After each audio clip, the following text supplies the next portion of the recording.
Hello. Welcome back to Sun 11 Quintaro. Hello po mga Virgo. Kamusta po kayo mga Virgo? Hello. Um, thank you po sa mga walang sawang nanonood. Thank you po. And sa mga bago po, welcome po kayo dito. And then, maraming salamat sa patuloy niyong pagsuporta, no? Sa patuloy niyong panonood. Thank you so much po. And so, titingnan natin kung ano ang inyong energy mga Virgo. So, general reading ito, pwedeng mag-resonate, pwedeng hindi. Kunin lamang kung ano yung akma para sa inyo. At ang ibang hindi ay ipaubaya po natin sa iba. So, tignan na natin kung ano ang inyong energy mga Virgo itong month ng November. So, simulan na natin.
Okay, Virgo.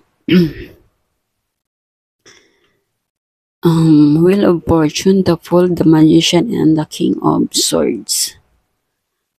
So, dito no, Virgo. Mababago na no, mababago na yung isip mo. Gusto mo nang mabago yung mga pinapangarap mo, gusto mo nang makuha or gusto mo nang pagbabago sa sarili mo, no?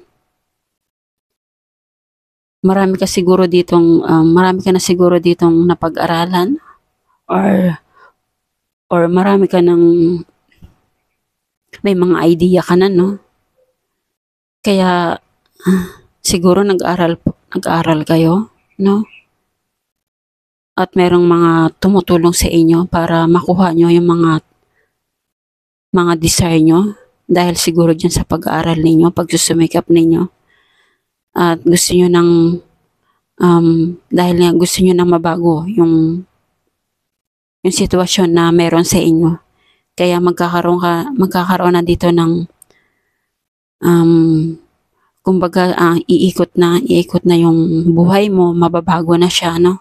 Magkakaroon na to ng growth dahil sa sobrang nagpursige kayo dito, nag-aral kayo ng mabuti para sa pangarap ninyo, no?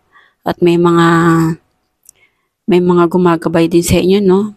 May nakikita ko dito, may angel, may mga rin, no? May mga animals din, no? Siguro mahilig din kayo sa mga animals, no?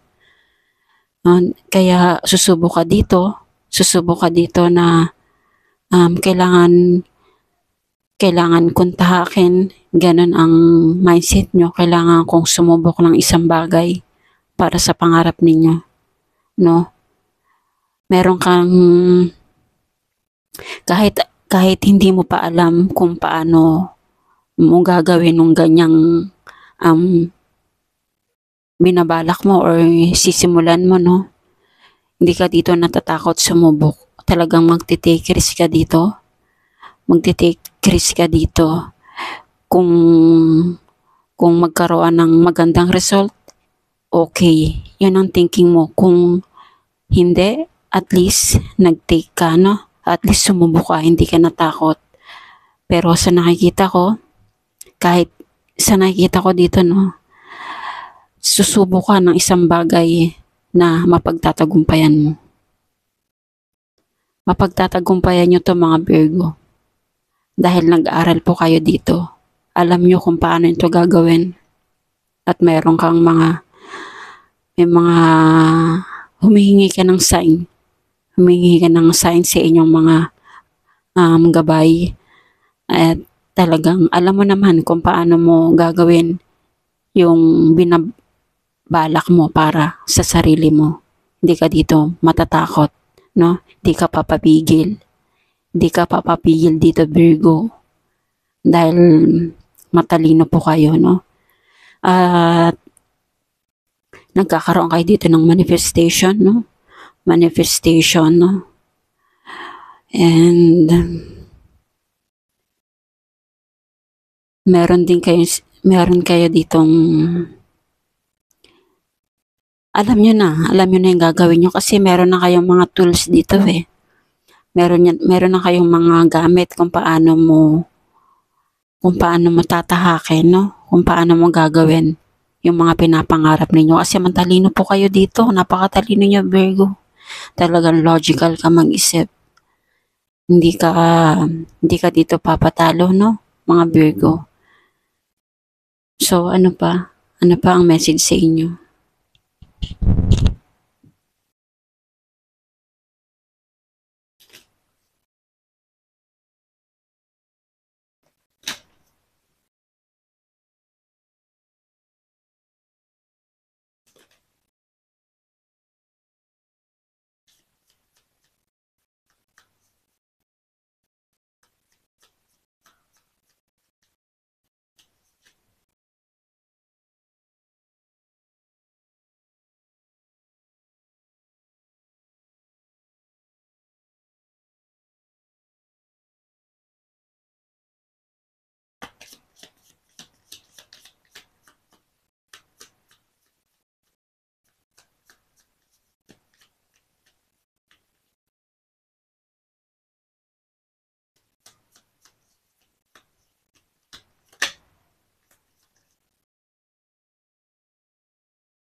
Okay, Virgo, no?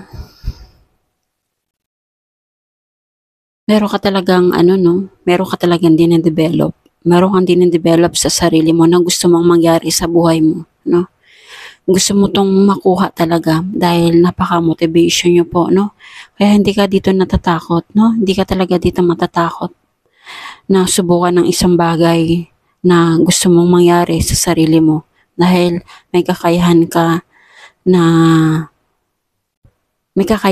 para sa sarili mo at malakas ang confidence mo, no? Talagang self-confidence ka para sa sarili mo. Kaya hindi ka dito matatakot. Hindi ka papapigil dito para sa pangarap ninyo at napakatapang nyo po at napakataas ng pangarap ninyo. Talagang may kakayahan kayo, no? Para dito sa mga desire mo, no? Virgo. Kasi talaga meron kayong gustong ma-achieve, meron kayong gustong makuha. Kaya talaga namang susugod ka dito, no? Hindi ka papapigil para sa pangarap ninyo. At makukuha mo to. Kasi talagang magte-take risk ka talaga dito, no? Kaya meron ka ditong dahil din sa pagma-manifestation mo, no, magkakaroon to ng progress yung mga pinapangarap mo, magtatagumpay ka dito, lalo na dito sa tatahakin mo. Makukuha mo yan, no? Magkakaroon ka na dito ng growth, no? Talagang makukuha mo, i-manifest mo, magsasuccessful ka dito, pareho. Sa mga desire mo at sa mga manifestation, makukuha mo yan, no?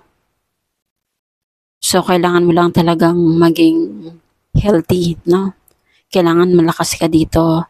Kailangan yung i-balance nyo, no? I-balance nyo lagi yung energy nyo. I-let go nyo yung mga nagpapa-stress sa inyo, no? So, ma-overcome nyo naman yan. Talagang makukuha nyo yung pinapangarap nyo kasi napakatalino nyo, no? Hindi ka dito magi-stack up sa mga nagpapa-stress sa'yo, no?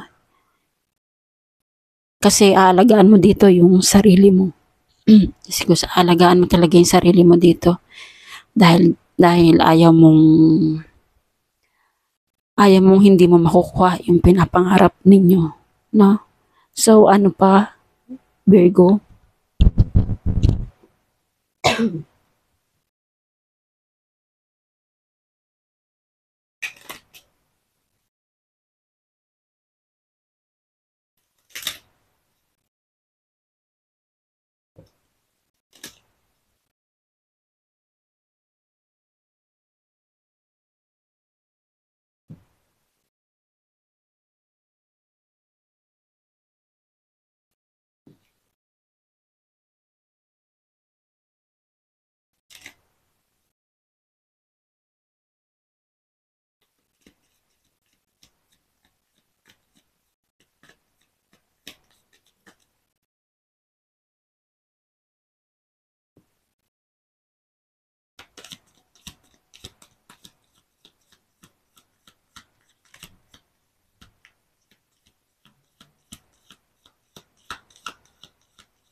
Okay, Virgo, no?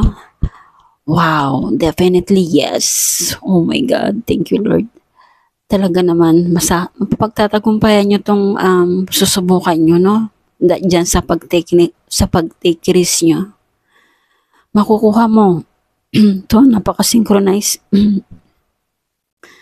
Strong. The answer to your question is strong. Yes.